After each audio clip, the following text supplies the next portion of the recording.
কতটা ভালোবাসে আর ফিলিংস কি আছে। 4 অফ সোর্ড,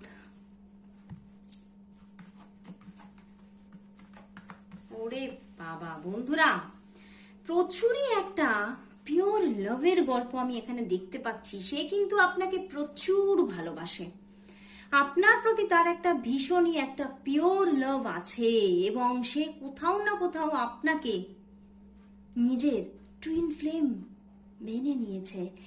আপনাকে নিজের টুইন ফ্লেম সে ভাবছে, এবং আপনার সঙ্গে সে এই টুইন ফ্লেম জার্নিতেই কিন্তু অ্যাটাচড, এবং সে কিন্তু এই রিলেশনশিপটা নিজের জীবনে চিরস্থায়ী রূপে পেতে চাইছে, এবং বারবার চাইছে এই রিলেশনশিপের মধ্যে যেন কখনো